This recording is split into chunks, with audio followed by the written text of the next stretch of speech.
15, headlined by NC State. They look for their 8th consecutive win against the Tar Heels.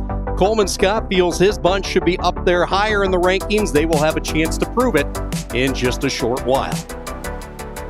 Good evening, Sean Kenny alongside Rock Harrison. Great to have you with us wherever that might be tonight. Rock, you pushed the rewind button to last year when these two teams met. It came down to the final bout at heavyweight. NC State prevailed, but what makes this year so interesting, you talk to both camps, they feel they are even stronger thanks to some heralded freshmen who have stepped up big this season. UNC has freshman firepower with Julian Tagg at 125 and Max Shaw at 197 for UNC. But NC State counters with blue chipper 149-pounder Ed Scott and Isaac Trumbull at 197, who turned out to be the ACC Wrestler of the Week. The wrestling is going to be great tonight. So we have freshmen, certainly, some freshman firepower, but there's a couple of familiar names at 141. It's a rematch of last year's ACC championship. Tariq Wilson starts out on fire, but Zach Sherman chips away. And ladies and gentlemen, it came down to this scramble going back and forth. And Zach Sherman holds on to the ankle and secures the 141-pound ACC championship. Looking forward to winning. So not only 141 could go either way, but you feel 74-97 could be swing matches as well. At 174, you have two wrestlers who are qualifiers for the NCAAs. And at 197, Isaac Trumbull and Max Shaw, both coaches love their 97-pounders. Trumbull fresh off that upset last Friday night against Pitt and Bonacorsi, so we'll see if he can make it 2 in a row, matched up against Shaw at 197. Pat Popolizio, what a job he has done. Year number 9 in Raleigh, 3 straight ACC regular season titles. Always entertaining to talk to. He has built enthusiasm around this program, and really he has made Raleigh one of the wrestling capitals in the South, trying to keep this torch lit bright on the road tonight in Chapel Hill. Equally impressive in the opposite corner. He might look calm now, but just watch him in a few moments. Coleman Scott, year number 6, the 2008 NCAA champion, wrestled for Oklahoma State. He has brought that winning mentality to Chapel Hill, a strong ACC championship a year ago. They were primed and ready to make some serious noise at the NCAAs prior to the cancellation because of the COVID-19 pandemic.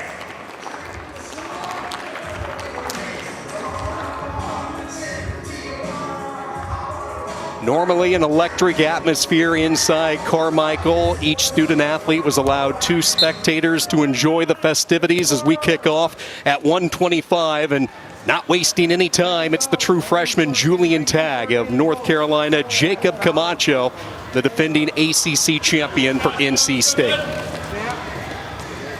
Now, for you wrestling fans, you would think that Jacob Camacho should come out and dominate this match, but these two wrestled in freestyle back in 2019 with Julian Tagg getting the win with a last-second exposure. So we may see on paper it looks like Camacho, but Julian Tagg is tough. Tagg missed last week's duel with Duke, as did a number of his fellow starters. The Tar Heels without their starters at 25, 33, 49, 57, and heavyweight. Yet they were still able to handle Duke soundly. They have all those main guys back in the lineup tonight. You see that Tagg has some length. And what Tagg is going to do is try to reach across for an ankle pick, what he's pretty good at. And in countering, Jacob Camacho is going to look for what's going to be called a front headlock when you grab the arm and head and tuck it underneath the opponent's rib cage. Camacho controlling the center, both wrestlers locked up forehead to forehead.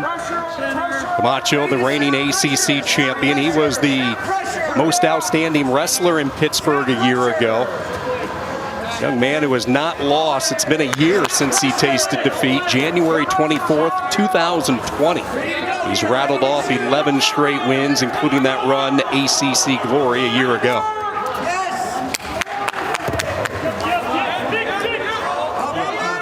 Shot by Camacho. Camacho is going to try and finish underneath or between the legs. What he's going to try to do is isolate one leg, but right now Julian Tagg is doing a good job of what's called scramble. Tag trying to hang on to the right leg of Camacho. It was Camacho's shot that started this scramble. Both wrestlers on the edge, and let's see if we get a stalemate. We do. So Julian Tag passes really the first big test on that deep shot by the ACC champ.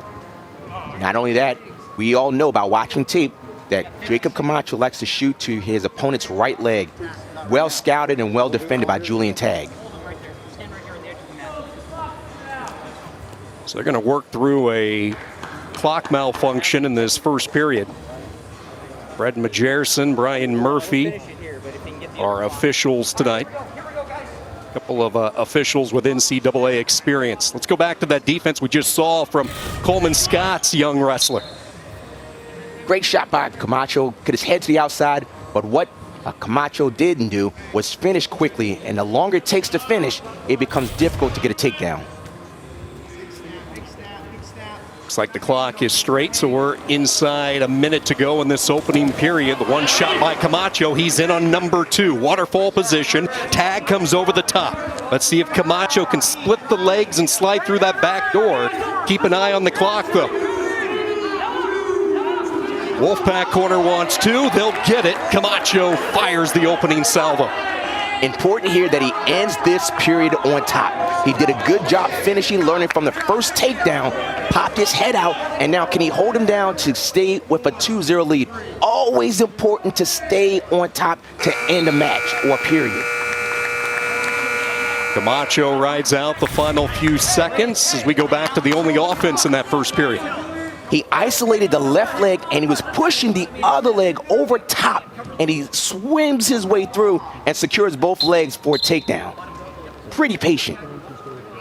First caution red.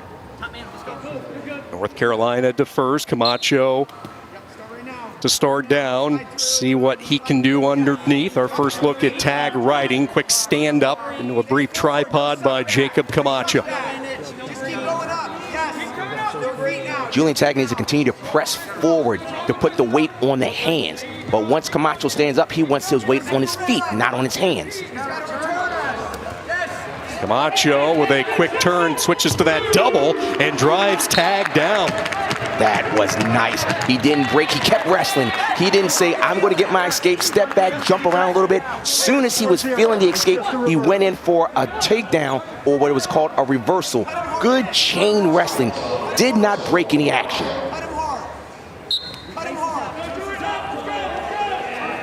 Camacho back in the top position. A reversal on that last sequence, so he's up 4-0.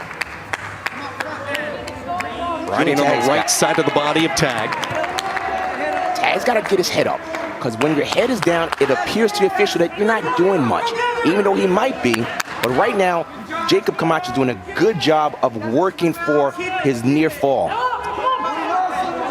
Had that wing momentarily. Readjust his position on top. Drops back down to the waist. Solid ride by Jacob Camacho in this second period. You know what, Sean? This is what Coach Popolizio was talking about. He wants to make sure Camacho gets better on top, on riding, trying to create not just takedowns, but can he get exposures? North Carolina State corner in the backdrop. You saw Adam Hall, the assistant, in his 6th year alongside Pat Popolizio, watching this young sophomore work his magic on the road. Over a minute of riding time and a commanding 4-0 lead. Get that wrist. Get him wrestling out here. Hit him again. So I tell you what, Jacob Camacho's gotten better, and he earned a stall call, and it was a second stall call, so now he has actually, it's a 5-0 lead, and that's just working. He is working. He's not just riding, floating around. He's trying to create opportunities for a fall. Solid second period by Camacho, who really rediscovered his love of wrestling during his redshirt year. Last season, it was up and down at least the first part of the year. He really had to mentally regroup.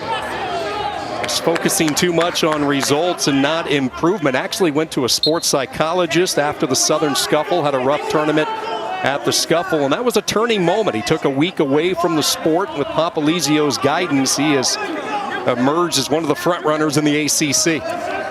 This is where Camacho gets stronger. and drives him across the mat. That was one side of the semicircle to the other side, and now he's looking for back points. He's almost there. Nice chain wrestling. As soon as he took him down, he put him on his back and now has the points for what's called a major decision. He's got that Turk Series worked. He has the full allotment of near fall. He'll get the 4 tacked on. As Rock talked about, the major decision is a bonus point for your team. A normal decision gives you 3 points. A major decision is 4 points for your team. Tech fall 5, and then a fall and an injury forfeit worth 6. So those bonus points on what is anticipated on being a tight duel will loom very large as we go deeper into the night. And just look at Camacho spring back into the center and that Wolfpack corner into it. Oh, he's being a little bully at 125. He is tasting not just a win, but now can he get what's called a technical fall when he's leading or wins by 15 points or more? Inside a minute to go, third and final period. Camacho sniffing some blood. He circles around for 2 more. He'll quickly cut him, and he is thinking technical fall right now as he works toward the edge. And Julian Tagg right now trying to find some gas and a moral victory for the Tar Heels to avoid that tech fall. Tons of time for Camacho to work. I mean, Camacho is showing why he is one of the best 125-pounders in the country. He is just going. It was closer in the first period, and he starts to expand upon the lead.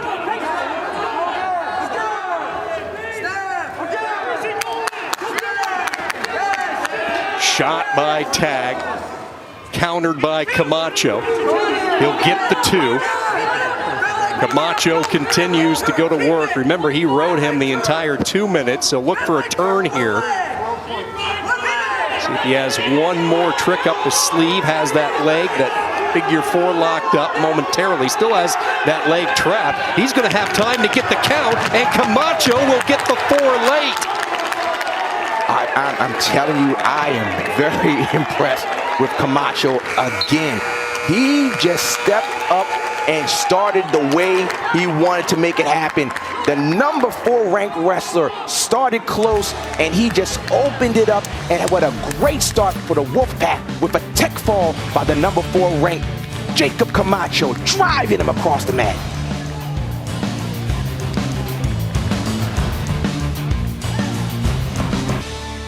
It's a busy Friday next week. We'll have our first men's lacrosse game of the season and a wrestling double dip duel. How's that sound? First up, 3 o'clock Eastern, number 1 Duke hosts 5th ranked Denver.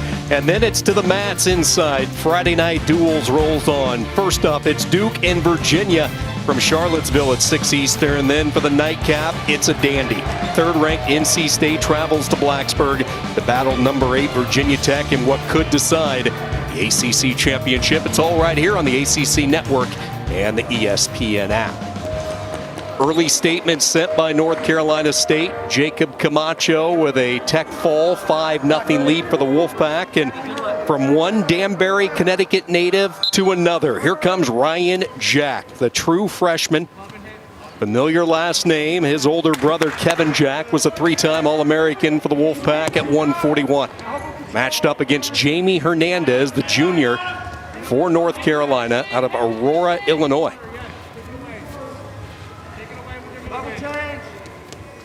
Both of these guys have a good freestyle background as well. I haven't seen each other in folk style, though. Quick shot by Hernandez, but Jack is able to avoid trouble. Jamie Hernandez, the ACC runner-up a year ago, NCAA qualifier.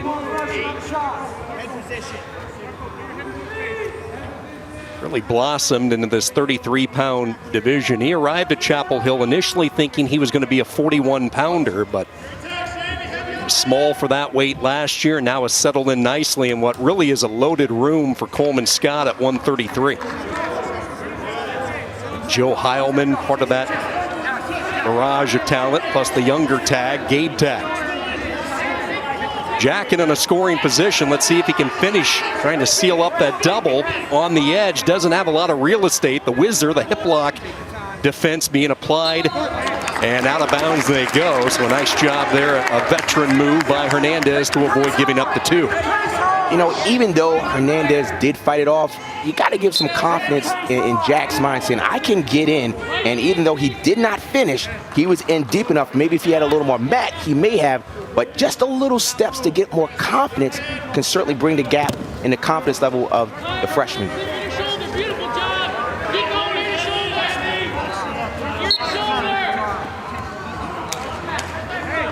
So the official said that the stop. It was potentially dangerous because he saw that the hand was underneath the throat. While he wasn't choking him, it was potentially dangerous or a potential choke. So just out of precaution, the referee said, stop it and let's start fresh on our feet. So, Rock, are you surprised with Popolizio's decision to put the freshman Jack out there over Jared Trombley, who has some experience? Yes, I am. I expect to see Trombley. Trombley didn't wrestle at his best match last week, but prior to, Jack wrestled against Louis Hayes from Virginia and got dominated. So I guess it's just the feel of the coach. Coach looks at his wrestlers and just gets the feeling to say, I think this might be Jack's night. And right now he's wrestling competitive. Popolizio has certainly built a pipeline up to the northeast. Jack, one of two Danbury natives in the starting lineup alongside Camacho. Those two were actually teammates at Danbury. There's been 4 commits since 2013 from Danbury as the stall call given to Jack. Next time that'll be a point. And out of bounds they go.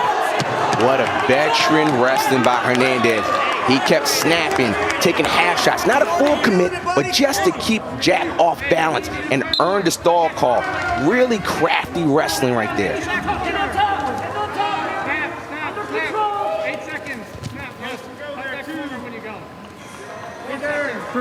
First period will come to an end and a stalemate after one. Going back to Danbury, 2013, it was Ryan Jack's older brother Kevin who started it. He was the first recruit from that area. Then Camacho followed. And then it was Ryan Jack and A.J. Kovacs, a freshman on the roster this year. They're anticipating big things from him in the future as well. Second period, it will be Hernandez in the top position. This is where many times freshmen struggle, and that's what's called being underneath or mat wrestling. And when you have a veteran like Hernandez, can he keep him down? So what he's trying to do is not just keep him on the mat, but to wear him down. Hey, keep working! Keep working, Sean, you talk to any coach, a step. Jack very close to getting 2 on the reversal. Let's see. Out of bounds they go, and did they give him the 2? I'm not sure if they gave him a 2. Maybe he got a 1 for loss of control, but we're not seeing what happened. So it looks like he did not give him loss of control.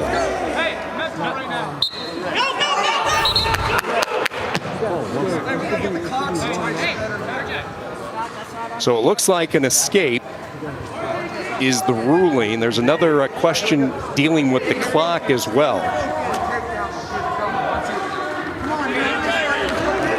Scoreboard initially showed 2 with the reversal. They're going to get that straight, just the escape. So a 1-0 lead. Jack is able to get out from underneath. And now automatically he shoots in.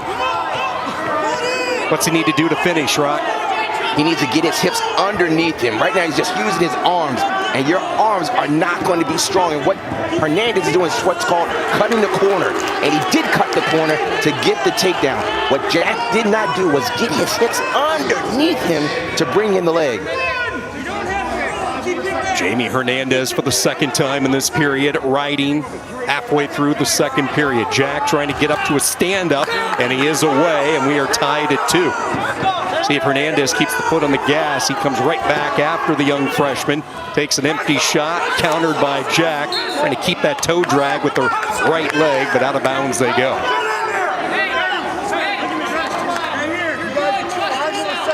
This is where wrestling IQ comes in, and Hernandez has a stall call. He's also been doing a good job in controlling the mat.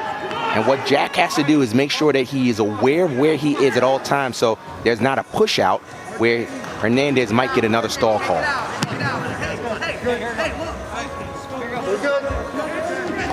It's been a busy start for Brian Murphy over by that clock.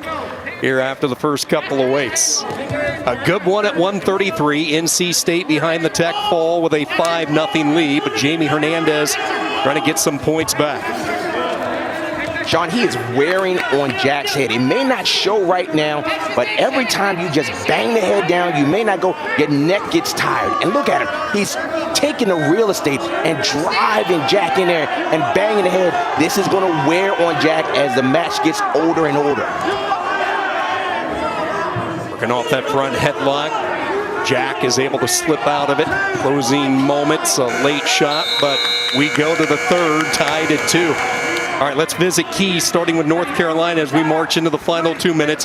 What do you think Jamie Hernandez needs to try to pull off in these closing minutes tonight? Continue to move forward, not to reach, because Jack has long arms. He wants to make sure he continues to bang the head, keep the head down. And while he does that, make sure he does not give any opportunities for the freshman to sneak back in. Now, on the other hand, what Jack has to do is keep it where he can get a takedown or maybe work towards some type of, well, not now, but he now has to work for a takedown. Saw the switch, but a quick pop out from Hernandez. He grabs the point, 3-2. Riding time not a factor in this third period, so it's a takedown match. Hernandez out of Aurora, Illinois. Oak Park River Forest High School, the Illinois connection. We'll watch Austin O'Connor. He's an Illinois native as well for UNC. Jack continues to shoot. I tell you what, Hernandez is just doing enough. He's not committing, but he's just making sure that Jack is ready to respond to his motions. Jack has to control the elbow like he was doing earlier and get to a position where he can use his long arms to get 2 legs instead of 1. Hernandez able to get the right side underhook, his right arm underneath the armpit of Jack. Jack backs out, buoys out of that position, back into the center. Again, the riding time in the left-hand corner, it's not a factor. It's not above a minute. As long as it stays under a minute, no point awarded at the end of the bout. So 3-2, Hernandez continues to lead. And Sean, you can hear the NC State side saying, come on, commit. And that's what he has to do, is commit to a shot. Jamie Hernandez, remember, has wrestled only 1 match this year. Keep an eye on that conditioning a little bit. Can he hang on with Jack? 3-2, North Carolina trying to get on the board. Jack takes a glance over at the clock. He knows it's now or never. The freshman on the hunt. Can he find any type of crack? Stall call hit. That's on Hernandez. That doesn't hurt him. And it will be Jamie Hernandez and North Carolina on the board with 3 points. Hernandez wins by decision. Wolfpack up 5-3 after 2 weights. Camacho with a tech fall for NC State. Hernandez with a decision for North Carolina after 2 weights. Wolfpack 5, Tar Heels 3, as we welcome you back to Carmichael in our featured matchup. It's 141. Tariq Wilson, 2-time ACC runner-up, matched up against Zach Sherman, 10th ranked in the country. 46 career wins, but you talk about a wrestler who has peaked over the last 12 months. It would be the redshirt junior out of the Florida Blair Academy area. That's what you want as a coach. You want improvement. And Zach Sherman, after his 3rd place finish at last year's Midlands, he's showing that he is getting better, and he wants to break into the elites at 141. He can do that again against Tariq Wilson. Sherman grew up in Florida, then went to the prestigious Blair Academy in New Jersey. 2-0 on this young season. He's put up some serious points. Tariq Wilson, always a quick starter. Pat Popolizio still waiting for a complete 7-minute match from Wilson, yet he's unbeaten this year. He simply found a way to win the tight matches so far with his 2 dual wins in conference, and he's in on a shot, pretty deep shot on Sherman, and Wilson goes up 2-0. That is textbook Tariq Wilson. Jump out, grab a leg, 1 leg, 2 legs. Use your length to suck it in and get the takedown. He's got to keep the pressure so he gets a single, and then he just keeps great head position and goes from 1 leg to 2 legs with a trip. Good start.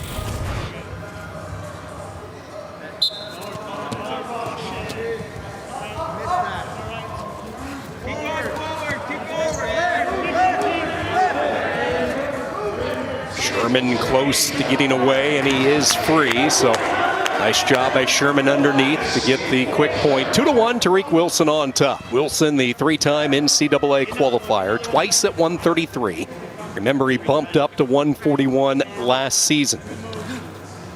Had that incredible run in 2018.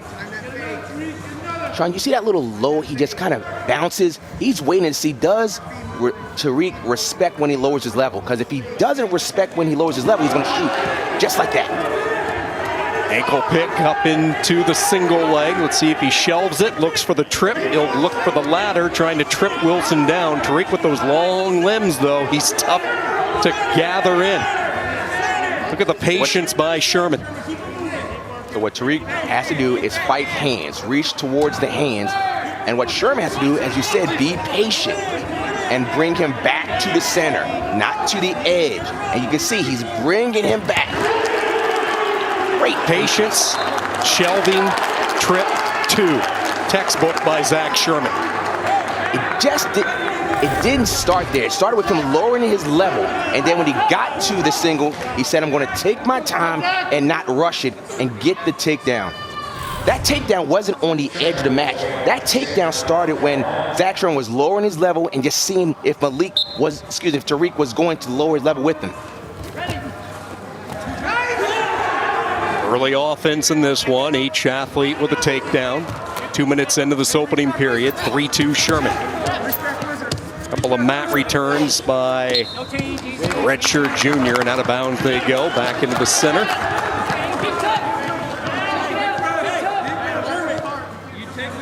Sherman has taken an unusual path. He was a 2-time NCAA qualifier with last year's strong run, but it was back in 2018. He qualified for nationals as a true freshman. Went 1-2 that year at the NCAAs. He and Clay Lout were the only 2 Tar Heels, the only 2 freshmen not to redshirt in that 2017-18 campaign. Wilson gets the point. We're tied at 3. Now, Wilson has to lower his level when Zach Sherman lowers his level. If not, Zach Sherman's going to shoot when he lowers his level.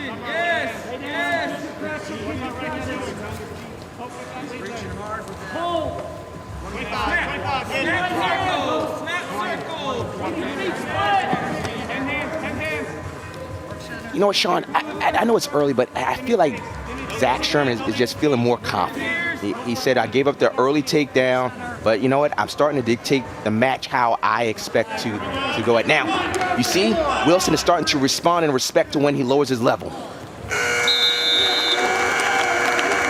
A good one brewing as expected at 141.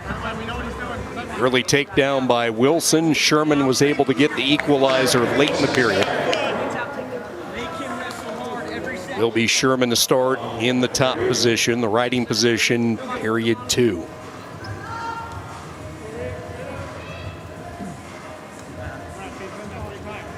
Every time we talk to Coleman Scott, he is so high on Zach Sherman. Austin O'Connor rightfully gets a lot of the attention, but Scott just has realized the potential and has enjoyed the path that Sherman has really took to success, that he has discovered and has become a key anchor in the center of this Tar Heel lineup.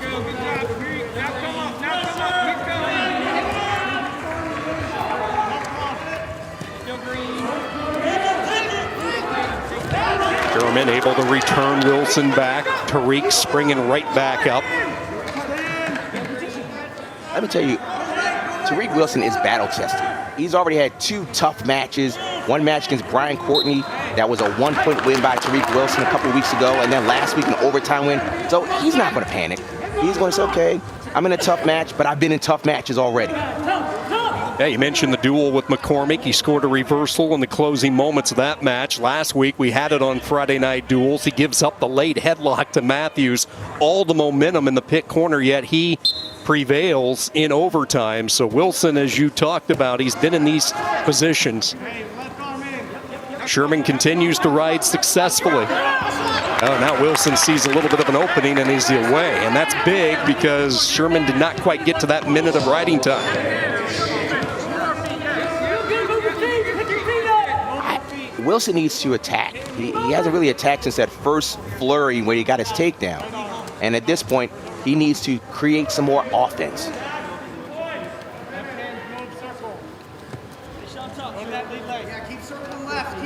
Both coaches talked about it early on in their careers. It was Sherman who was the hunter. Wilson was the hunted. It was Sherman trying to chase down Tariq, and the roles have kind of flipped following last year's action in Pittsburgh in the ACC championship. From an optic standpoint, it just looks good. Good shot. Even if it wasn't a shot to get a takedown, it keeps the referees off your back. Because right now it looks like Zach Sherman is the more aggressive, but that little half shot right there helps to keep the referees off of you. Wilson picking up the pace a little bit. Winding down the second period. Sherman comes lunging at him toward the edge. Not a lot of position to score.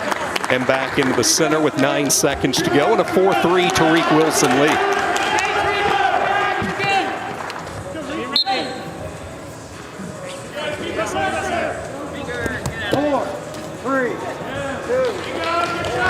Well, can we say a little deja vu? It was a point that separated these two for an ACC title. We marched to the third, and it's a point separating the two tonight. This is awesome. The match that we said was a critical match, a match to watch. It is living up to expectations. 4-3 Tariq Wilson, the All-American. ACC champion Zach Sherman on bottom. 4-3. Let's see what happens. Ball right applied momentarily by Wilson. Sherman into a stand-up. Tariq with those arms wrapped around him, trying to return him back to the match. Sherman at the same time inching his way and back into the center for a fresh start.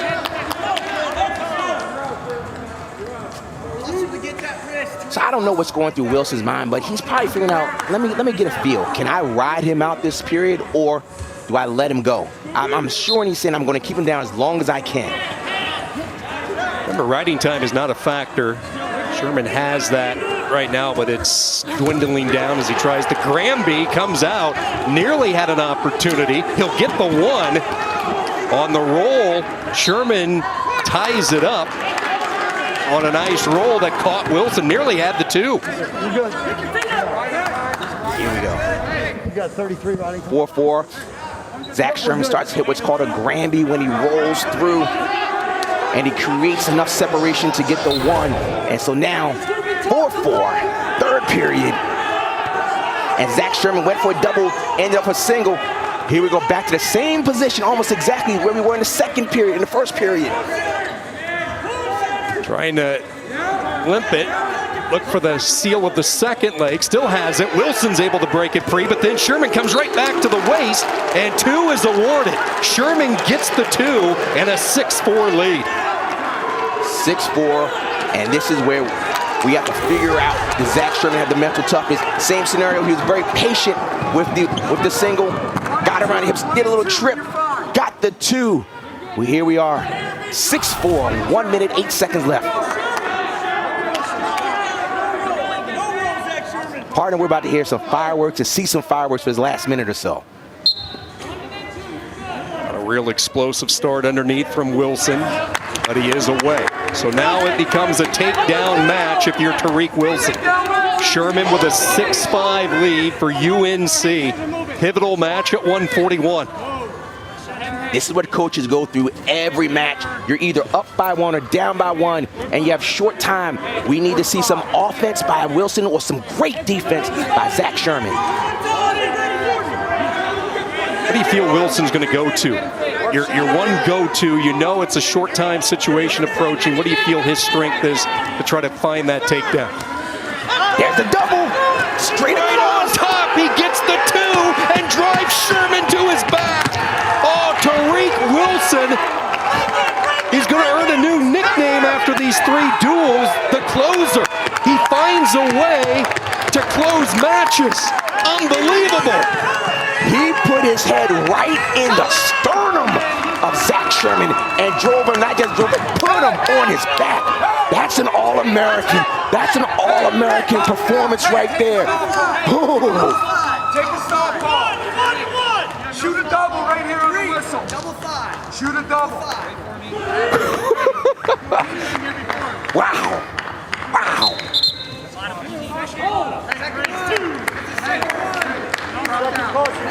Caution given to Sherman. You can just see the frustration on his face and his reaction after giving up that straight-on double. And for the third straight weekend, unbelievable, Tariq Wilson has figured out a way to score some late offense. That's the And second here comes some of that rivalry, Rock, now. You can just see these two. It's building. Competitive nature with these two ranked wrestlers. Wilson in at number 11 in this week's poll, Sherman at number 9. Wilson will simply latch on to the lower leg, and Tariq Wilson has done it. It was Sherman last year in the ACC final, but Tariq Wilson, he just finds a way for the third straight weekend. Late offense. And the two-time ACC runner-up says 2021 might be my year to shine.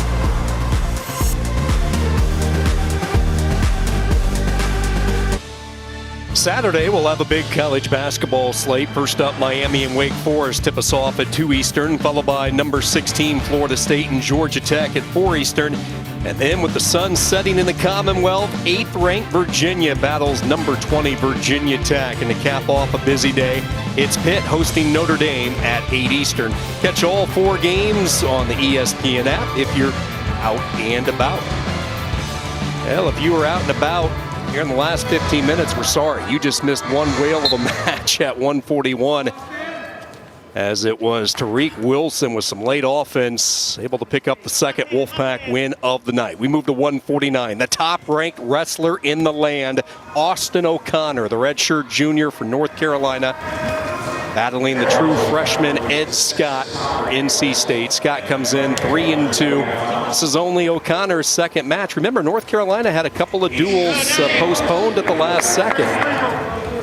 So they are looking at a situation. Normally, you know, you have all the preseason tourneys before you jump into the conference duel. O'Connor in midseason form, able to get the quick 2 for the Tar Heels. It all started with the hand fighting. As soon as he caught the left elbow of Ed Scott, he reached over and drove him through. It just came from hand fighting. Hand fighting is when you're just trying to grab wrists and get positioning. And there's not too many people that are better than Austin O'Connor in the entire nation. O'Connor, in fact, coming into this Friday night duel, he has only been on the mat for 47 seconds this year because he pinned his opening night opponent. He was not in singlet last week in the duel against Duke. 2-0 lead for the ACC champ a year ago. He was a runner-up 2 years ago, the 2-time NCAA qualifier. No sit-outs. Stand up. Get to a tripod. We can't overemphasize how tough it is for the transition from high school to college on the mat. Mat wrestling is when they're on the mat right now. And just like that, we got some near-fall points by the number 1 ranked Austin O'Connor trying to get back on top. This might be it. It's looking tight. Use that suck back. He has Scott in some trouble, but Ed Scott, the freshman from Du Bois, Pennsylvania, able to get back to his base. 4 near-fall points, and it's O'Connor trying to get the momentum back for UNC. You said it, momentum. Who else would you want to follow with just a heartbreaking loss with the number 1 ranked wrestler in the nation, who is just an animal? How about Coleman Scott paid him one of the best compliments that you could hear as a coach to an athlete. He said he's one of the smartest wrestlers that I have ever been around and coached. And you look at Coleman Scott's career. Stall warning underneath with Scott.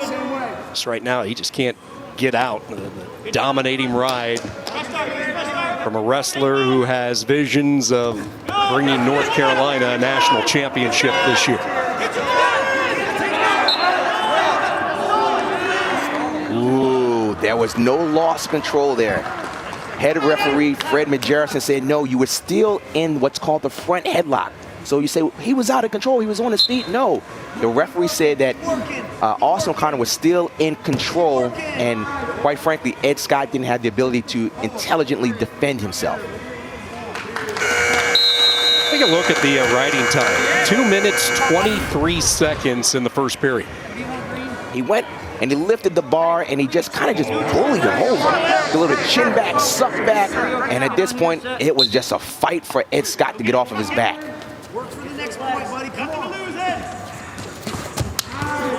O'Connor in on another shot, in a position to get the 2. He does. 8-0. O'Connor out in front. Obviously a situation he's thinking bonus points all the way.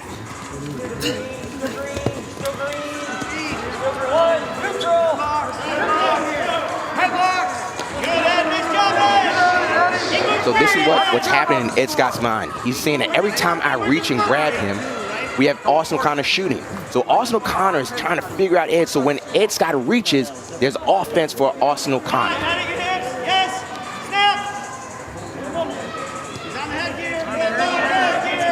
Questions around Chapel Hill. Will Austin O'Connor be UNC's first national champ since 1995? You look back at the Tar Heel history, C.D. Mock won it in 82. Oh, look at the power of O'Connor. Hold that thought as O'Connor's in another scoring situation. He'll get the 2.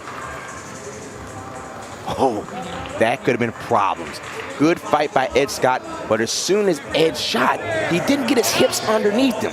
And since his hips weren't underneath him, he was extended. And so he popped his hips in and got a takedown.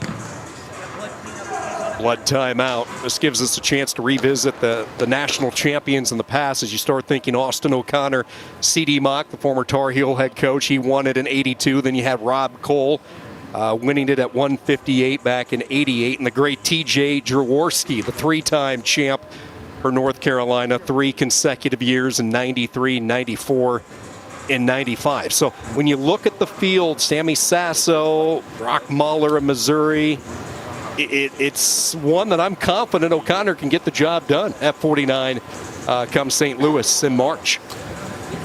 The top 4 guys, they're good. I mean, everybody's good this time. I'm talking, these guys are just really good, and they like to pin.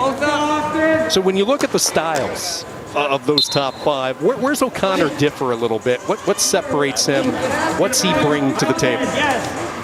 His hands are heavy. When I say heavy hands, they're like cinder blocks. He bangs, bangs, bangs, and it wears people down. But he just doesn't hand fight.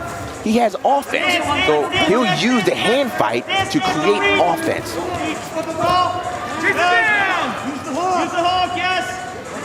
O'Connor came in for another shot. Scott does a pretty good job countering that.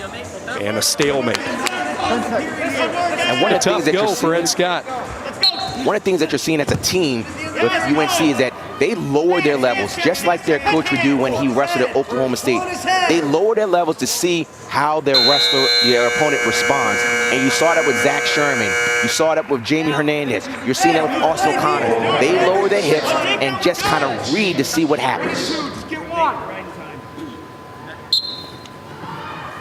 O'Connor's been a big reason for Coleman Scott's surge in North Carolina back into prominence in wrestling. The Tar Heels placed in the top 20, the NCAA's the past 2 seasons. Brought that winning mentality when you bring in talent and continue to develop it like he has with O'Connor. It's easy to build momentum. You know where he's going here. Stand up. Stand up. Yeah. 1 and 2. Hips out. Hips out. Hips out.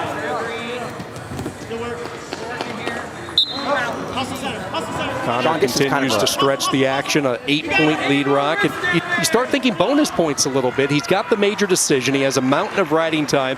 Can he get a couple of turns and get back into that Tech Fall area like we saw Camacho do at 125?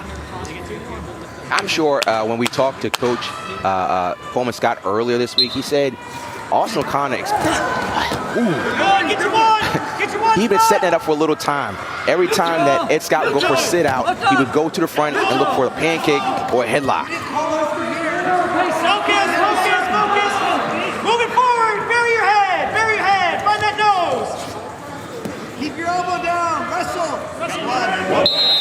Stop. At this point, we're trying to figure out with Ed Scott, you know, he is getting dominated by the top-ranked wrestler in the land. But this is what you learn as a freshman. You say, okay, I'm getting beat, but can I do enough for my team? Can I get a takedown to perhaps take away the bonus points? And every point counts in college wrestling. So at this point, the coach is saying, look, keep wrestling, keep wrestling, keep wrestling. And that's all you want from your athletes. Give me effort. And we're going to see if the freshman is going to give it all he has. You know, I loved our talk with Pat Popolizio. You posed the question. You said, Coach, you know, how's Ed Scott going to prepare for these heavy hands that he's going to be battered with from Austin O'Connor? And Popolizio, with that Raleigh grin, just kind of said, we have a pretty good hand fighter at 57 in Mr. Hidley. Feet are moving, feet are moving. No, inside. Austin O'Connor taking care of business. Has that 7-point lead. Again, he has the riding point lock, so he's looking at a major decision, which would pull the Tar Heels within a point.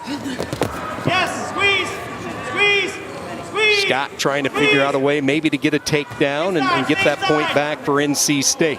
Tougher said than done, though. Matched up against Austin O'Connor. We need one. 20. Nothing crazy. Nothing crazy. You're okay. It's illegal. Watch your ankle. Take it, take it, take it. Snap down. Just snap down. You're good. Being off that 2-on-1, the Russian tie. Scott unable to get any offense. And Austin O'Connor, the All-American from a couple of years ago. He placed third at Nationals in 2019. Looking to go even further in 2021. Great job with just reaching over, being dominant, looking for a fall. What a way to come back after a letdown at 141. The #1 ranked wrestler in the nation, Austin O'Connor, gets the UNC back to where they want to be. We go from one national championship contender to another. It's 157. Hayden Hidley, he is perfect against ACC opponents. 25-0 in his career, looking to become the first ever four-time All-American for the Wolfpack. Go back to that 2018 season. He was runner-up to Jason Nolf, entered that year as the #1 seed, placed fourth in 2019, followed up with last year's All-American honor following the COVID-19 pandemic. And Hayden Hidley ready to go to work. Josh McClure, the redshirt senior, standing there for North Carolina. And Rock, no surprise, after 4 weights, we knew this was going to be tight, but this is a stretch now where the Wolfpack will want to try to get some separation. I don't know if you all at home can hear that. Hayden Hidley is coming with the hard clubs. You can hear him banging on the headgear of McClure. But yes, this is what we expected. Two teams that are rivals that don't really care for each other. Going back and forth, wrestling is like momentum. The pendulum is swinging to one side to another side. Hidley, the 3-time ACC champion. It has been his conference, complete domination. Just the 11th wrestler in Wolfpack history to win 3 ACC titles. Big underhooks, that's what you're going to get from the Hidley brothers. Hayden using it as a steering wheel, just maneuvering McClure where he wants. Drops down, McClure tried to catch him, and McClure will pop around for 2. So the redshirt senior, who Coleman Scott said is going to wrestle as if I have nothing to lose, catches Hidley. Good job. You know, and he wants to get out, and not just get out to score, but to show that I can wrestle with you. Good wrestling there. He was pushing against the underhook. As soon as he went for the underhook, Hayden Hidley was extended just a little bit. And what McClure did, he popped his hips in, spun around to get control, and immediately went to the boots, or what we call double legs. Too quick on the stand-up. Josh McClure, he's a 5th-year senior. He was an NCAA qualifier in 2019. He split time last year with AC Headley. It was Headley who represented the Tar Heels at the ACC championship a season ago. So McClure entered this 5th year with some extra fire in the belly.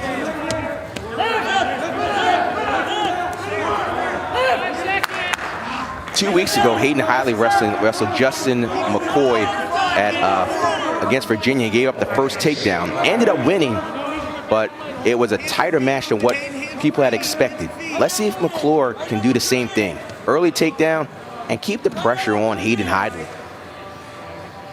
I think when you look at McClure, this is a big body at 57. He talked about his strength and conditioning through the COVID times, and He's as big as he's ever been. He says his body's back to 100%. He fought some injuries, in particular during that 2019 season where he had the injury default out of the ACCs. Said he's fresh, he's healthy, and ready to go. Shot by Hidley, he's in low, switches to the double, and he takes the lead for the first time. He went to a single, and as McClure fed him hips, he moved his head from one side of the single to the other side and got the double. It's always good when you just continue to wrestle. You don't wait to see what is the guy going to do. I'm going to shoot one leg, and I'm going to grab two legs. Has the wrist, trying to cinch up a wing, maybe get a late turn with that wrist trap. McClure barreling toward that belly button, and Hidley's able to get the turn and the count. Arm bar tilt, great wrestling by the All-American. He didn't say, I'm just going to hold on to the end of the period. He had it, and he got the back points. Opened this matchup.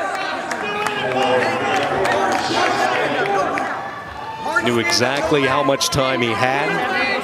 Worked it on top like he has throughout the years in his career against ACC foes, and McClure paid the price.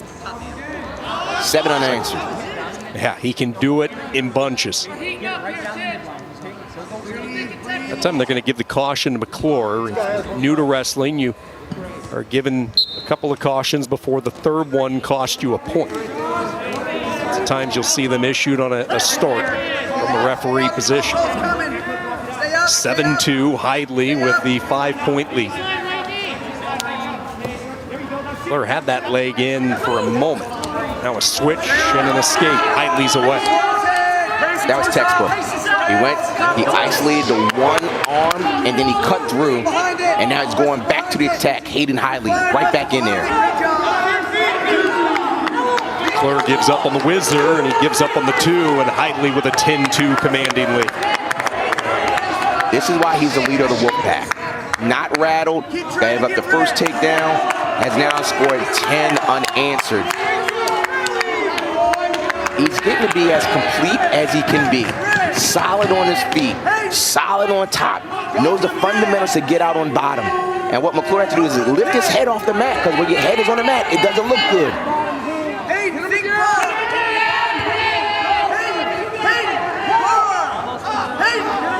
He's trying to step up, roll through tilt, and going right back to the arm bar.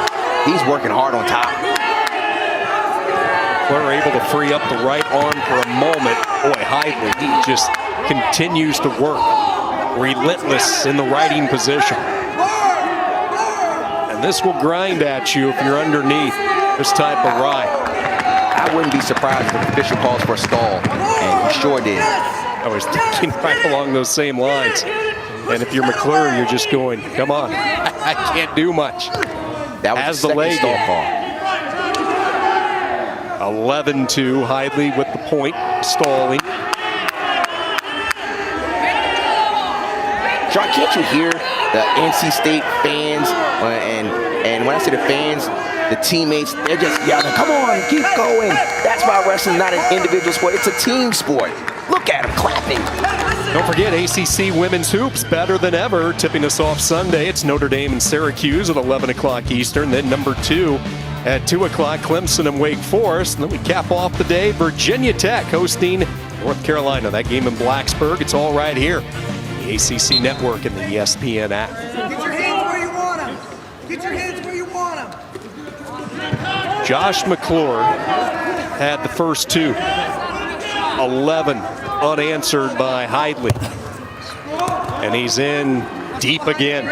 And in this position before, Hidley's been able to finish every time. Great job. Control the knee. You got it. You got it. You got it. You got it. Keep loosing. Hidley will try to slip that left arm free. He does. And another takedown. Constant offense from the redshirt senior.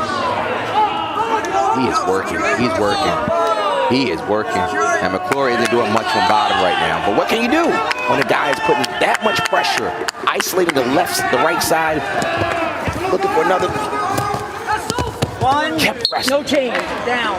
He was close to cinching up that armbar tilt again, but rolling on through was Josh McClure. So Rock, let me pose this question to you. You look at North Carolina State, and they had that great 2016 recruiting class, the top recruiting class in the country. Papalizio has strung together some really good recruiting classes, and Hidley, part of these redshirt seniors, as you see him work his magic again. What do you think the decision process will be for a lot of these seniors with the eligibility rule coming into play this year, meaning that in essence you're given a free year of competition? I think it depends on a few things. One, it's health. Can your body hold up? Some of these guys have been wrestling for 15, almost 20 years. And can you go through it? Can your body continue to stay the weight class that you've been wrestling for maybe 5 years and do it for another 6 years? So those are things that you want to consider. Or do you have an opportunity to win a national championship either as an individual or as a team? I would assume Hayden Hidley wants to come back. You know, and for guys like Hidley, who has extensive freestyle and potential for a world and Olympic gold in his future, that international wrestling becomes a key cog in that thought process as well. Certainly. But you can do more by just wrestling. So at this point, it's 19-5. At this point, Hayden Hidley has enough for what's called riding time. So if he keeps his opponent down and secures the riding time, he will be up 20-5, which will be considered a technical fall. So it's pretty important that Hayden Hidley keeps Josh McClure down for these last 17 seconds.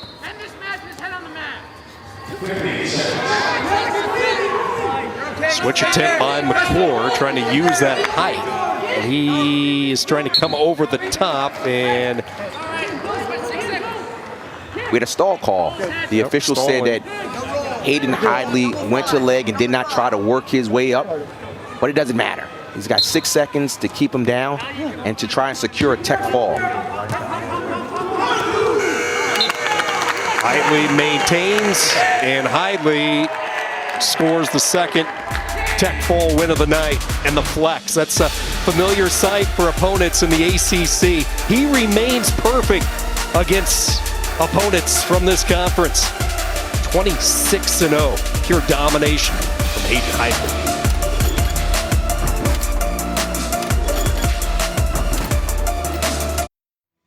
Saturday, we'll have a big college basketball slate. Miami and Wake Forest tip us off at 2 Eastern, followed by number 16 Florida State and Georgia Tech at 4 Eastern. Then as the sun sets in the Commonwealth and another chair gets replaced in Rock's house, number 8 Virginia takes on number 20 Virginia Tech.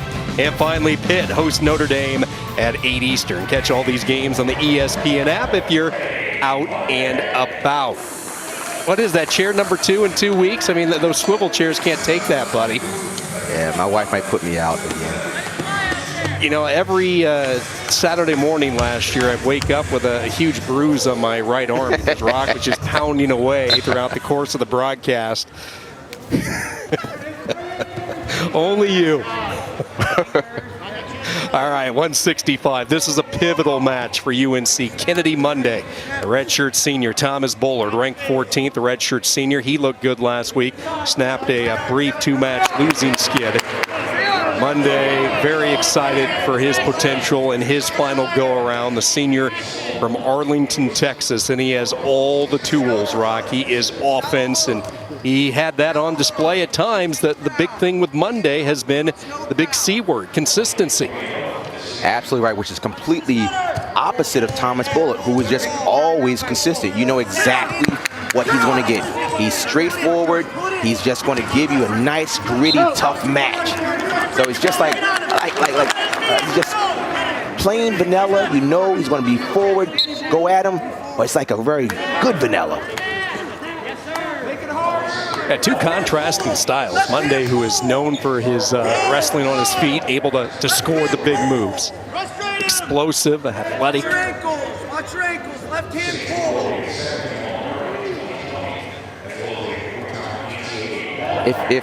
If it stays like this plays into Bullard's wheelhouse. Absolutely. Just a grind it, slow it down, in your face. And what Monday has to do is what he did for the first 30 seconds. Quick in and out, shot, move. Just get in and out. Keep Bullard moving. We'll see Monday change levels frequently. Start high, pop down low. That's his game. That's his MO. okay? Shallow hook. Tie-ups, though. Bullard wanting to slow it down. Those heavy hands, the collar ties. Mundy wants to disengage.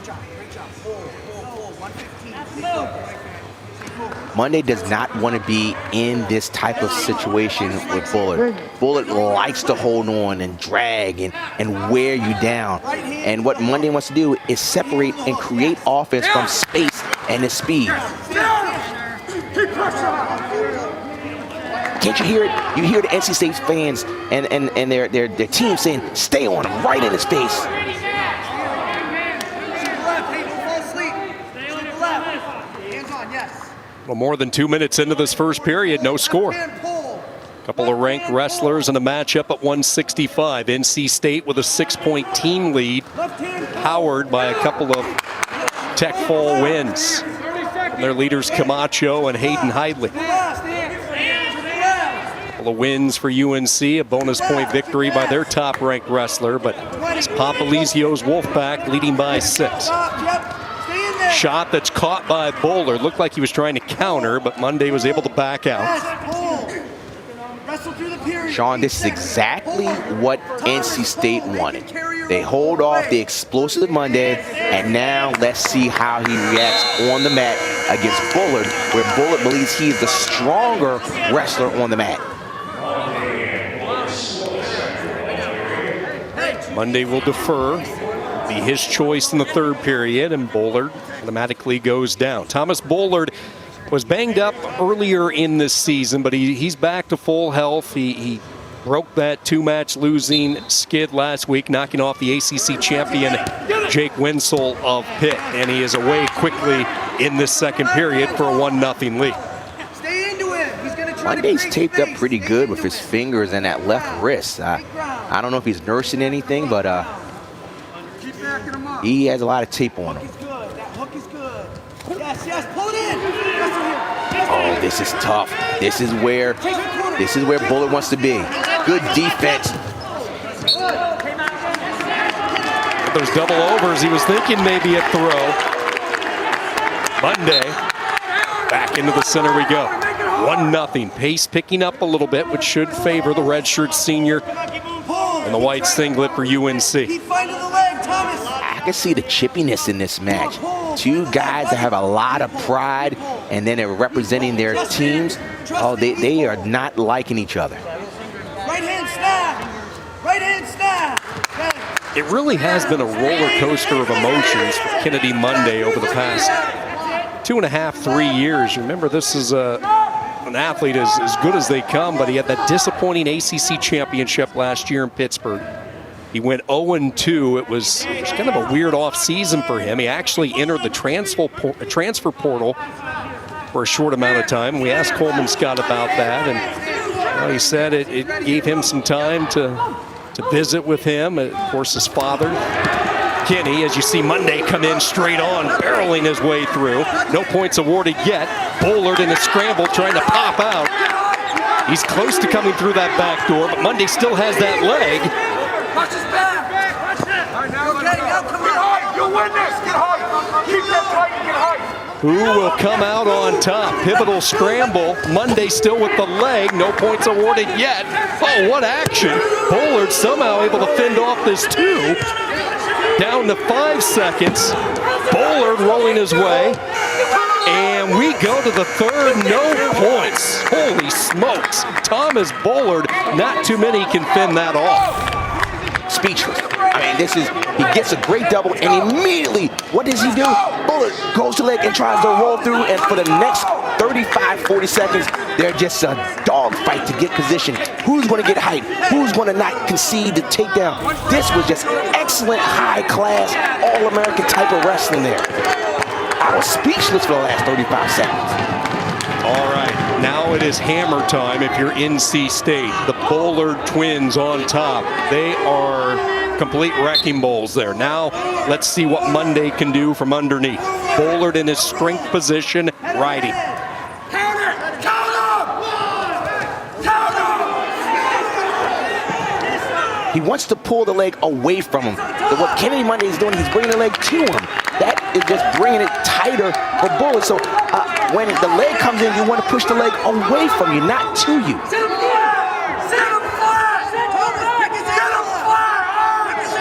stick his left leg in.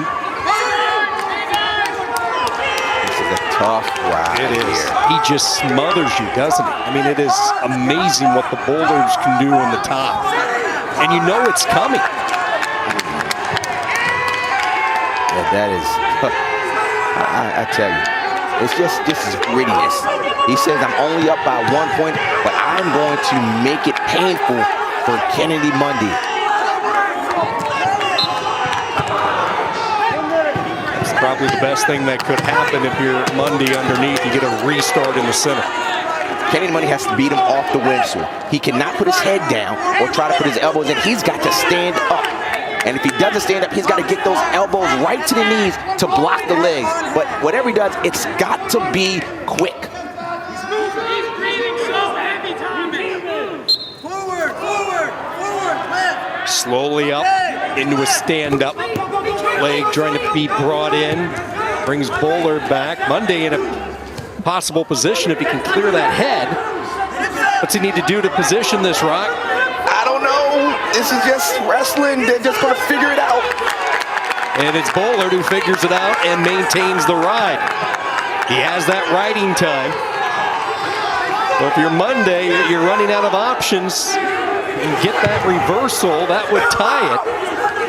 Bullard just lassoed off. All pretzeled up around Kennedy Monday, continuing to ride. So we have our first brick. Each team gets one brick. What is a brick? It's when the team can challenge and say a video review.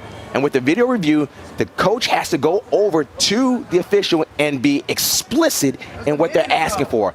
I'm not sure what they're looking for. Perhaps we can see if there was a loss of control. I think that might be it, that they're looking to see, was there a loss of control by Bullard? Two veteran officials tonight, Fred Majerison and Brian Murphy. Take a look, Rock. What do you think? What is Coleman Scott's spot that he tosses the brick? So at this point, he's trying to step over Monday and get his hips higher than Bullard. And at this point, he's turning in. We're looking to see, was there a position where Bullard was not in control? They're thinking that maybe right there. It's hard to see on the other side. Does he have him in kind of a reverse half or half Nelson? But to me, it doesn't look like control was lost, and certainly control was not established by Kennedy Monday. So this is all about feel. And right here, in slow motion, it's a little different. But it's hard for me to really see that Kennedy Monday lost, or excuse me, gained control, or Thomas Bullard lost control. It's a judgment call. And my point of view, I think that Thomas Bullard maintained control. There wasn't any separation. Yeah, excuse me, we want to remind the audience what you just saw is not what the officials are looking at. They have their own separate camera allotment here tonight, so they're going to be seeing it at different angles, and we're about to get the decision. Okay, we have an illegal hold, 1 point red. There's going to be 56 seconds left on the clock. With 1:01 riding time, green will start in the down position. An illegal hold. I missed it. I don't know what the illegal hold was. So there's an illegal hold, and we're trying to figure out when the illegal hold. They're trying to fix the clock back. So if it's an illegal hold, then it could be 1-1. And still Kennedy has to get out of bottom. And they're asking, well, why do you reset the clock? You go from 18 seconds up to 56 because that's where the illegal hold took place. You go back to that moment. I'm interested to see what the illegal hold was.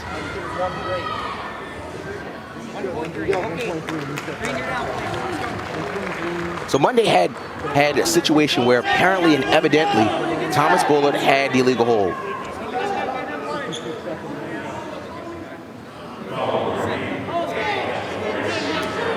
For the fans at home, we could not hear what Coleman Scott asked for. We just assumed that is for loss of control.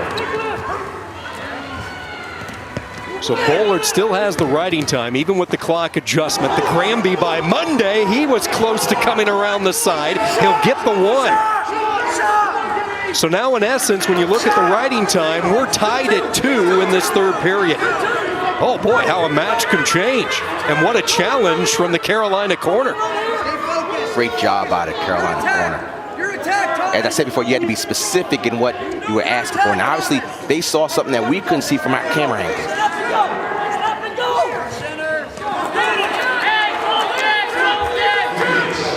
Shot by Monday. A takedown wins it. Elevates the leg. Monday looking for the late 2. Gets it for the Tar Heels. Kennedy Monday rallies. And the Tar Heels pick up a much-needed win, all set up by the challenge brick from Coleman Scott. Wow. What a great call. The illegal hold, they said he came around and it looks like they said he choked him. They said it was a choke right there. And at that point, the referee said that I agree with it, and here's a takedown. He saw that he was trying to roll him in the first period, caught him, had control for that moment, got the takedown, and now it looks like they're challenging the call. Great call by NC State. So they're saying, I don't think control was established there. It looked like he was in a roll. Was that enough to merit a takedown? And that's going to be a judgment call. So again, fans at home, we're watching this on slow motion. Real time, it's a judgment. Now, here we have the double. The double now switches to a single. In the first period, what Bullard did was trying to roll through. Now, also, in college wrestling, there is reaction time. There is no reaction time on the hand touch. So in this position, as he rolls through, its reaction time is control established. Again, the call stands, 2 takedowns. The call stands, 2 takedown. Fred McJerson said that we got the takedown for UNC. What a gutsy win by the senior Kennedy Monday. We've got a great one here, ladies and gentlemen.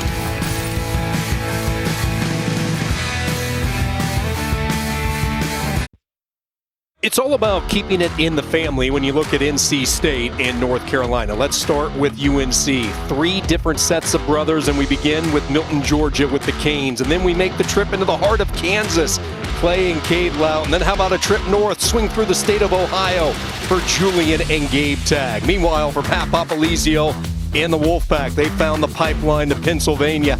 The Hidleys and the Bollards. Aiden and Trent Hidley, Pennsylvania natives. The Bollards out of Lawrenceville, Georgia, and that's always a testament when you keep that family lineage coming into those wrestling rooms like Scott and Popolizio have been able to do. So with Monday's win, things get really interesting as we bump up to 74. Wolfpack leading by 3.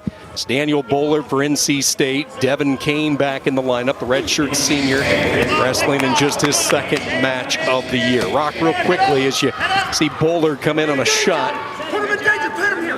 We'll give our audience an explanation. We were able to find out more information from that match that just wrapped up with Monday and Thomas Boulder, but we'll let this sequence wrestle its way out. Scoring opportunity. Daniel Bullard trying to split those legs, comes around to the side, and the Wolfpack with a 2-0 lead. So the official is giving his count, saying that Bullard dropped to the leg and did not work up within 5 seconds. Therefore, it's an automatic stall call. So when you see the official waving their hands like a cutting motion, they're waving it to say you have 5 seconds, top guy or the guy in advantage to move up. If not, it's what's called a stall call. Daniel Bullard, an exceptional rider, just like Thomas, his twin brother. Sit out into a stand-up by Kane, then looking for that standing switch. He'll turn and face. Bullard still with control, and he's able to get back into that position. So good ride, no surprise from Daniel Bullard behind the early takedown. Get ready to count. You gotta be ready. Bullard with the leg in. Find the other stirrup. The other stirrup is good. The other stirrup is good. The other stirrup is good. Kane's got to move. You can't just go to a tripod here. He's got to, what you want to try to do is scissor your own legs and then get one leg free. Looking for that suck back possibility. Bullard not getting the count. Really punishing Kane underneath. These rides take a toll. A 2-0 lead. Daniel Bullard so dominant in this top position throughout his entire career. Three-time NCAA qualifier.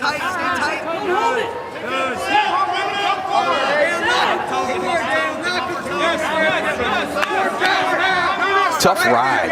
Tough ride by Bullard. This is what they do. They just, as again, you know exactly what you're going to get. You know they're going to be tough. You know they're going to be physical. And he's doing it right now to Devin Kane, the NCAA qualifier. Hips on top. Hips on top. Hips up. Okay. Hips on the arm. Take his foot. Take his foot. So, Sean, in these scenarios, you wonder, look, he may lift the leg up. He needs to swivel his hips. Good job. Gets the reversal. Now, he may have some bad points. He's got to turn. He's got to lower his hips and crawl forward.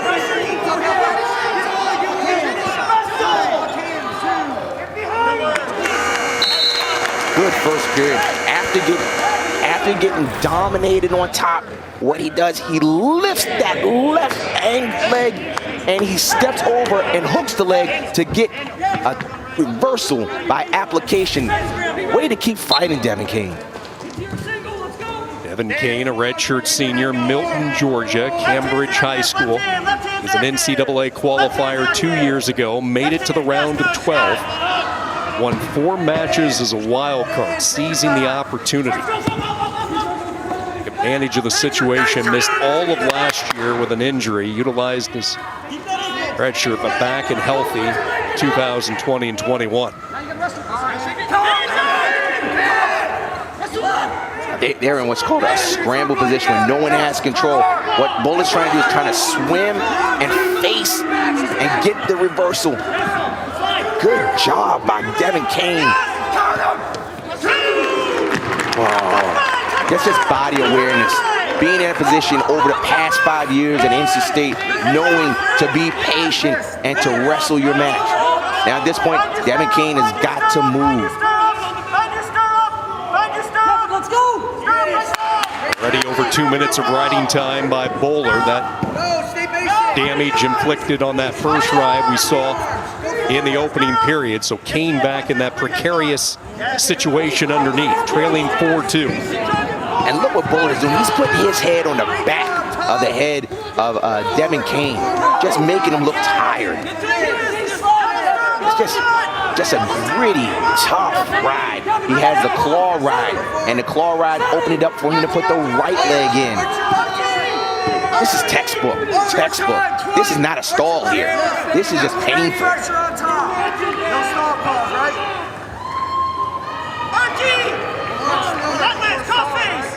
Bullard content with this position to wind down the second period. The reversal and then a mountain's worth of riding time has been the combination so far for Daniel Bullard. As we go to the third, going back though to the difference maker right now, Rock, was the reversal underneath. Just stayed in there, and he continued to move from that single, cut the corner, got the 2 legs, and went right to his ride. I tell you what, I certainly miss being there because you get to hear some of the things that the coaches are saying, and the coaches are giving the referees some earfuls saying there's no stall call, talking about the fact that Bullard has just been dominant on his on top.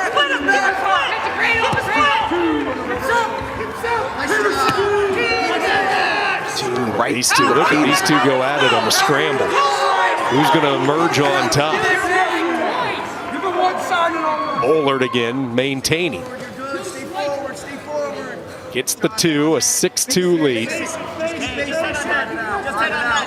Look at it, he's on his feet, he's pushing forward. His head is on the back of the head of Devin Kane. This is how you show that you are in control of a match. Devin Kane is good. He is good. But Bullard is just being that much more dominant on top. Yeah, Kane's a guy we both watched, Rock, a couple of years ago. He worked his way deep into the field at the NCAAs. That was coming off a 4th place finish at the ACC. So this is a guy that Coleman Scott wanted to get back in the lineup and be a key cog at 74. And it was a decision for the Tar Heels. They waived both Clay Lout and Devin Kane. We weren't sure who they were going to go with at 74 and 84, but the decision was to put Kane here. So we'll see Lout coming up at 184 against Trent Heidley. He's going back to the same thing he did to get the takedown. He's going to lift the ankle and try to pull it over his own head. But at this point, he's essentially up by 3 because he has riding time all secured. Stop rolling! Stay right there! Stop rolling! And you hear NC State telling Bullen, stop rolling. You've got the match. Wrestling IQ, nothing foolish. Hang out. And he's done that. Just a nice win. Partner, we're flip-flopping. It's UNC wins, NC State wins, and NC State comes up with another win. A nice, tough, gutsy, typical Daniel Bullard win. We got a good one.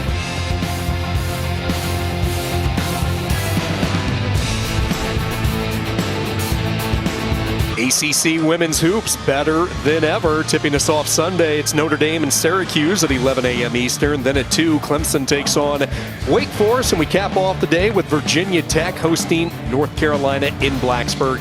It's all right here on the ACC Network and the ESPN app. Great to have you with us. Friday night duels from Chapel Hill. Sean Kinney alongside Rock Harrison as we move up to 184. Clay Lout making his season debut. He was the ACC champion a year ago, but that was at 174 pounds. He's bumped up to 184.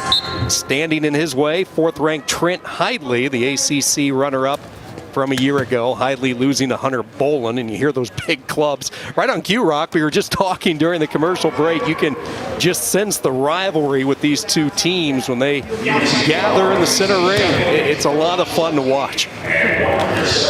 Both of these guys like underhooks, and they both like underhooks to the right side of the body. Take ground, take ground. Make him wrestle here, make him wrestle. Loud has a lot of Greco-Roman wrestling in his background. Greco-Roman all upper body and throw. So you hear Rock talk about the underhooks. That's a big weapon in that style of wrestling. Right hand's coming high. Feel it, feel it.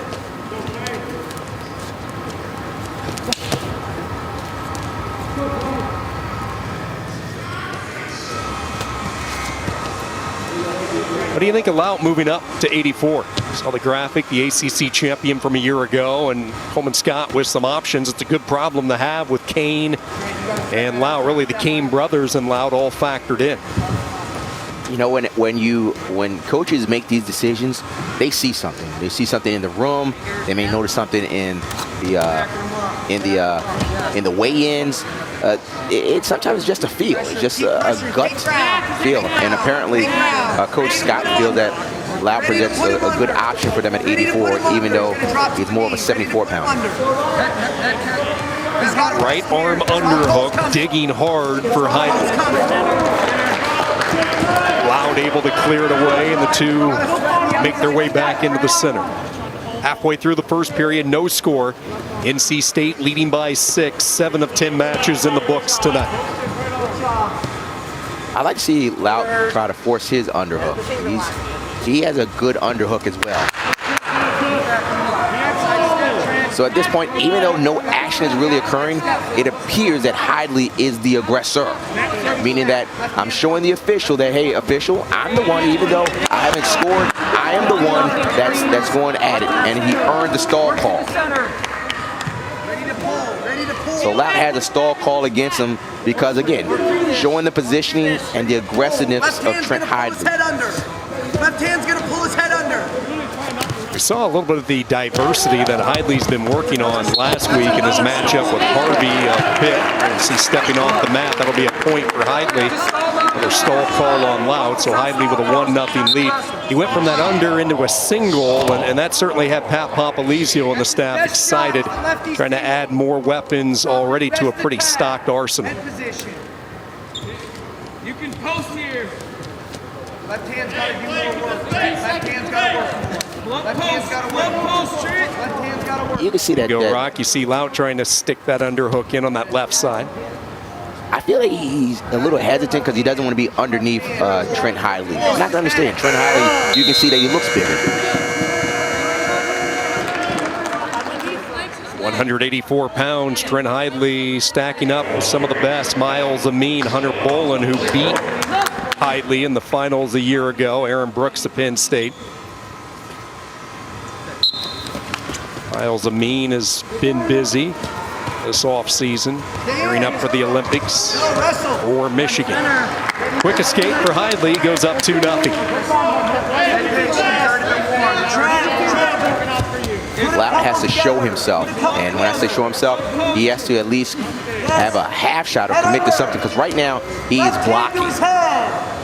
He's blocking the underhook. He's putting his left hand on the inside of his left thigh just to block. And we saw in the first period, Trent Hiley was controlling it and got 2 stall calls. Hidley sinks in low on the single, has the left leg ratcheted up, trying to capture that second. Look for a trip. Hop skipping away is Lout. Hidley with all types of time and position. Nicely done by Trent Hidley in a 4-0 lead. He slowly worked up for that single. He didn't rush it.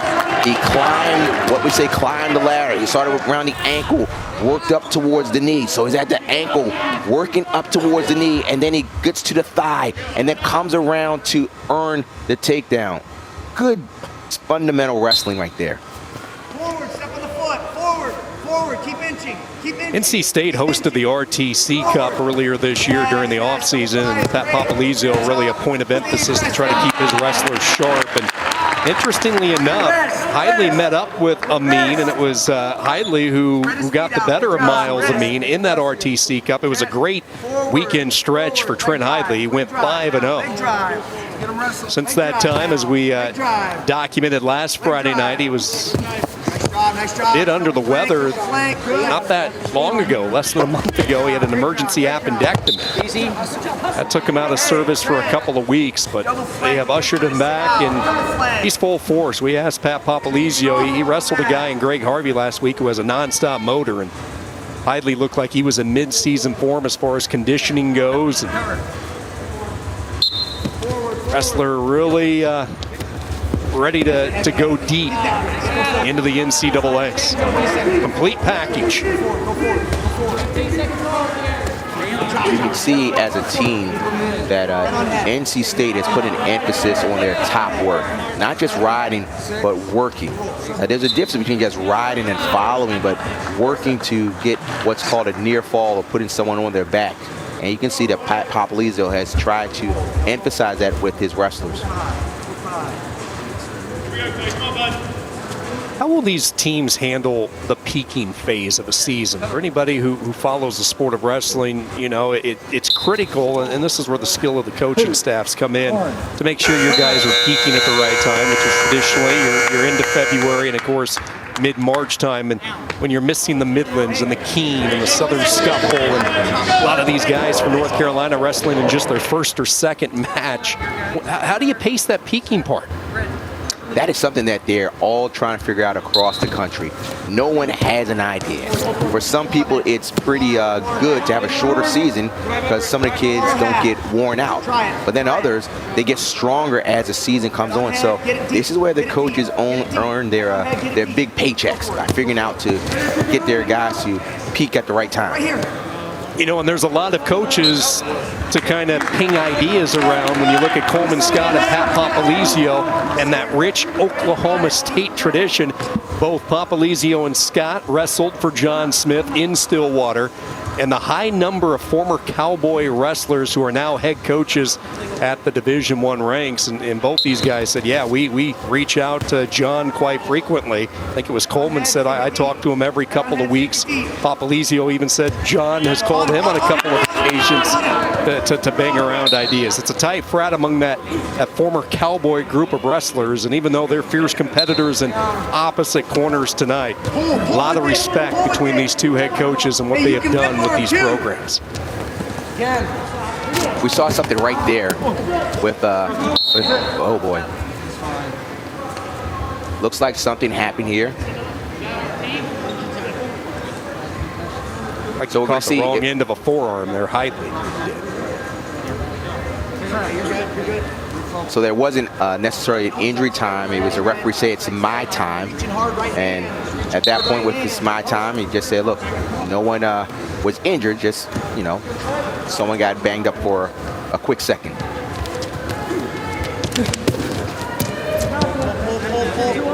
No single here.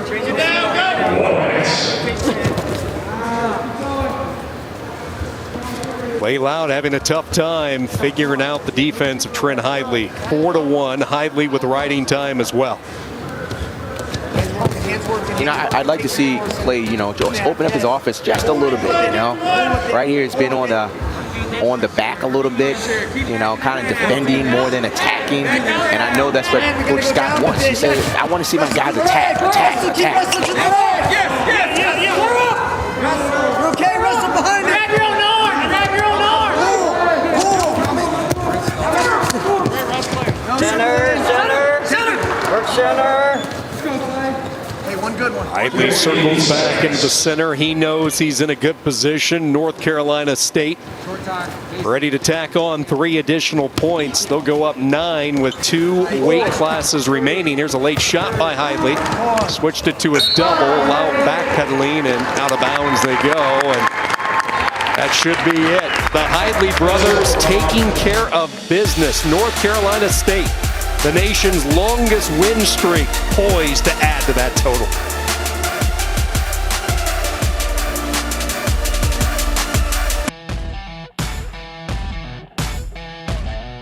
A new face was introduced to the ACC last week, a 6'4" frame in Isaac Trumbull, Rock, and he took care of business, knocking off 5th-ranked Nino Bonacorsi.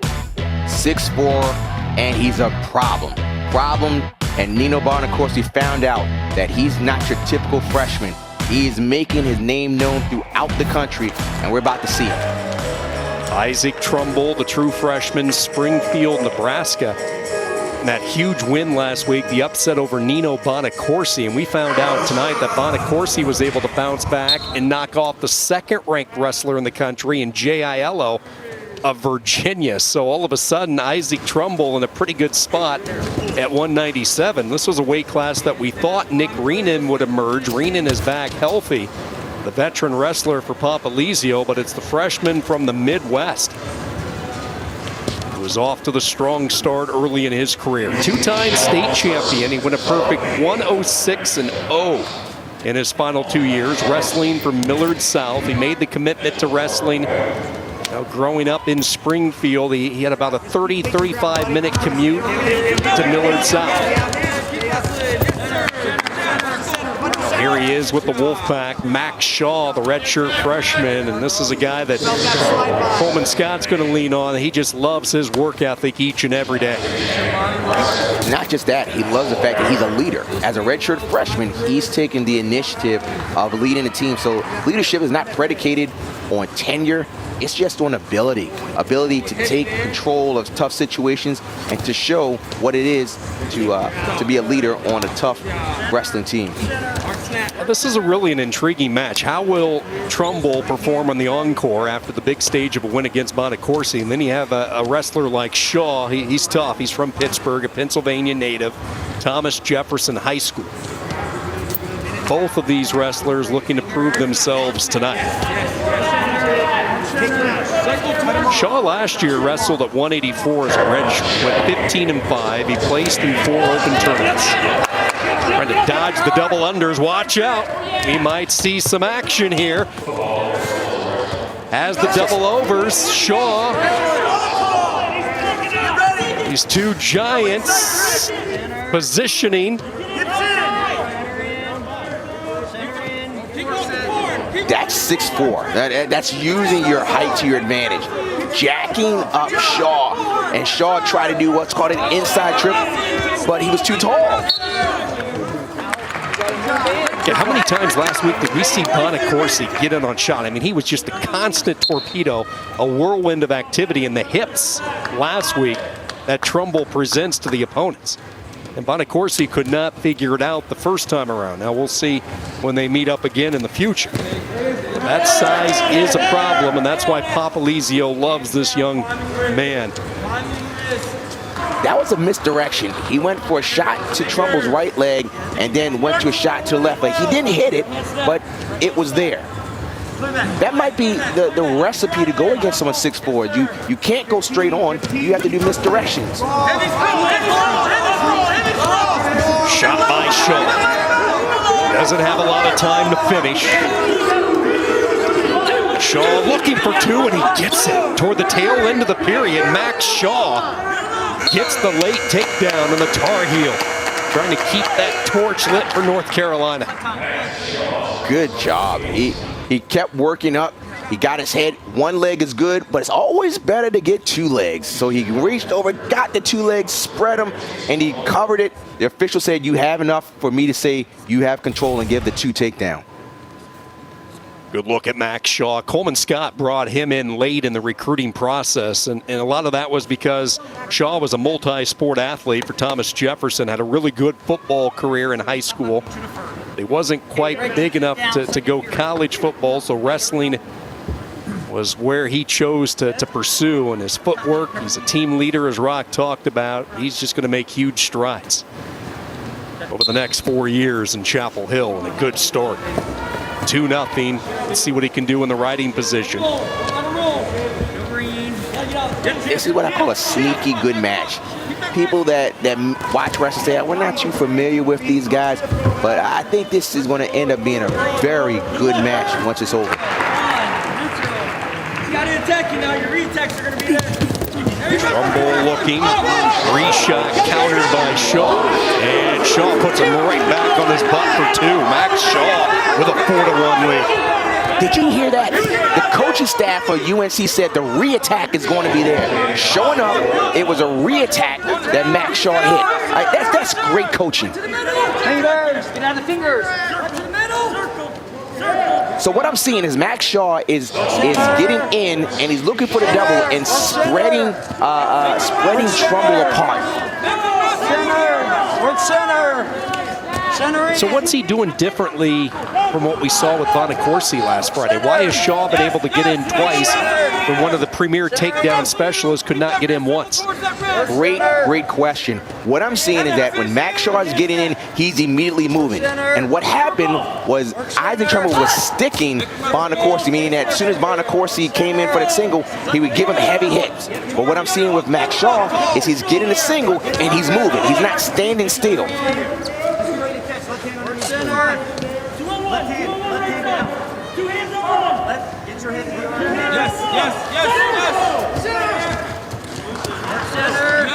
Trumbull, you could just see him trying to dig his left arm in there for a double under possibly. He'll go the over-under in this set. Trying to get that back trip, and he takes Shaw for two, and he takes him right to his back, and he's going to get the count. He might get more. Trumbull for the second straight week with an exclamation point for NC State. 6'4". When you lock up with someone 6'4", you've got to get your hips away. Max Shaw did not get his hips away. So here we go. We see it. He locks up, he trips it, uses length, and he cinched it tight. And it was tight. What another great performance by the redshirt freshman.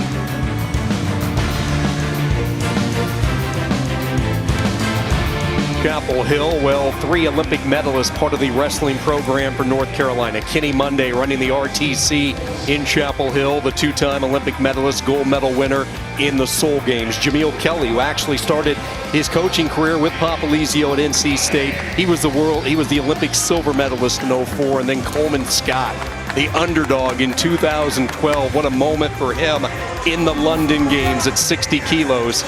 Capturing the bronze medal. Neil Kelly, Coleman Scott reuniting. Kelly coming over from the West Coast, his first year in that corner with Scott. And again, you look at all 3 of those wrestlers and the ties to Stillwater, Oklahoma. Sean, I'm interested when you see rematches, who gets better? You know, someone's going to get better. Either Gunning is going to turn the tables and come out with a win, or we're going to see that Deontay Wilson is going to improve upon last year's win. Someone's going to get better.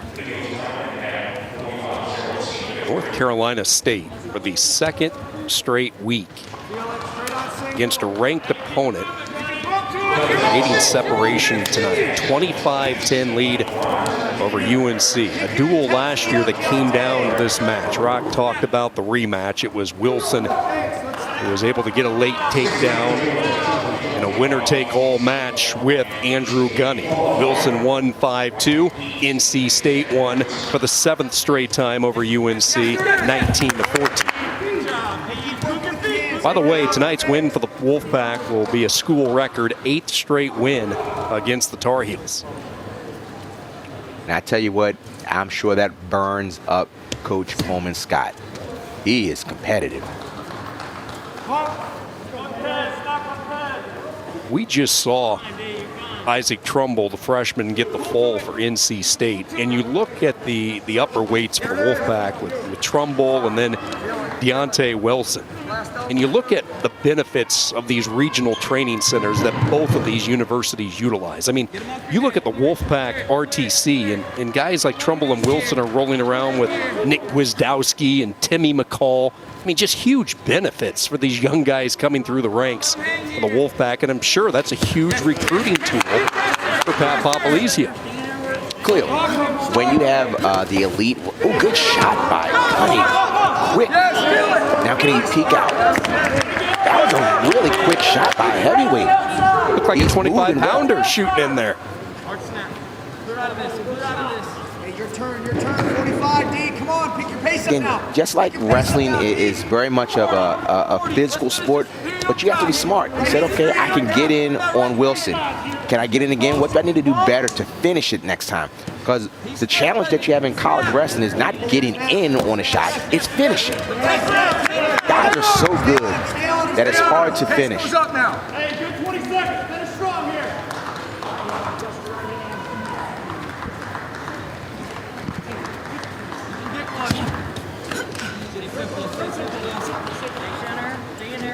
First period winding down between these two heavyweights, Gunning and Wilson. And to put in perspective, this current win streak by North Carolina State, the longest in the country. And what Pat Popolizio has been able to do, when he was named coach in the spring of 2012, this was a program that was coming off a tough performance at the NCAAs. I mean, really tough. They scored a half a point. And we asked Popolizio, you know, what about this job attracted you to Raleigh? He had success at Binghamton, and he said, you know, he viewed Raleigh almost like a sleeping giant. He saw the potential with the RTC.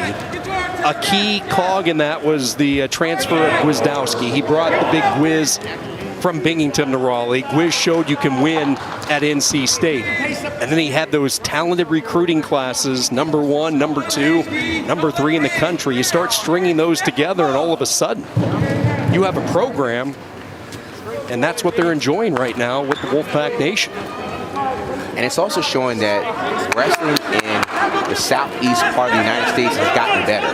You're getting guys from Alabama. You're getting guys from Georgia. Of course, Florida's been strong, but there aren't too many college wrestling programs that are in the southeast. So if you start to show that you can perform on a top level and you have a geographic upper hand, you start to get better recruits. It also helps when it's wintertime, it's not cold.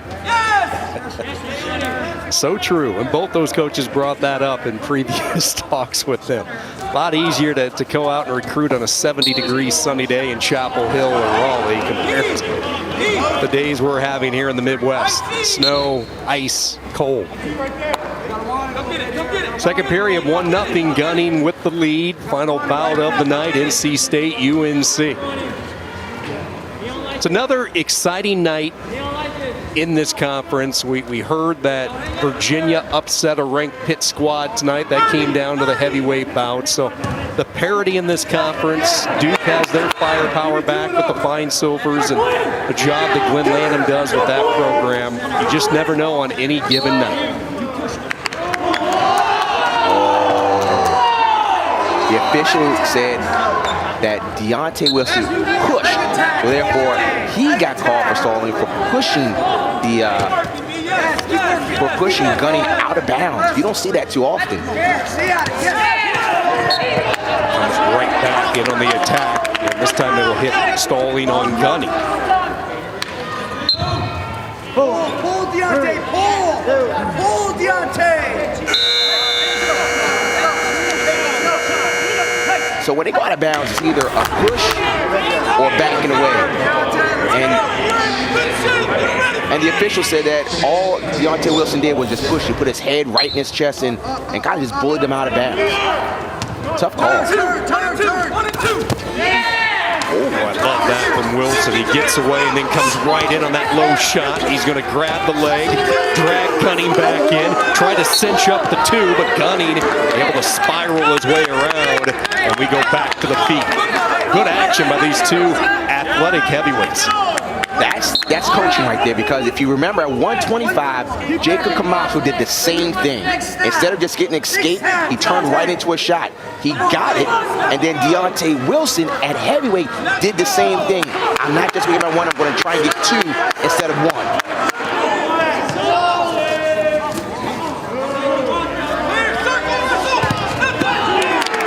Look at the counter by Wilson. Gunning sprawled a little bit. Wilson said thank you very much for the two. Very similar to last year's takedown that Wilson had over Gunning, where Gunning had a challenging shot and Wilson just was light on his feet. I tell you, for a heavyweight at 265 pounds, he stays on his toes and moves from side. Look at this, he's putting on his back. Had that half in, the half Nelson, had Gunning over for a moment. Now he's going to drag the big Tar Heel inch by inch back onto the white portion of the mat. Gives him a little bit more room to work. Left wrist on left wrist, stall underneath on Gunning. That'll give Wilson another point.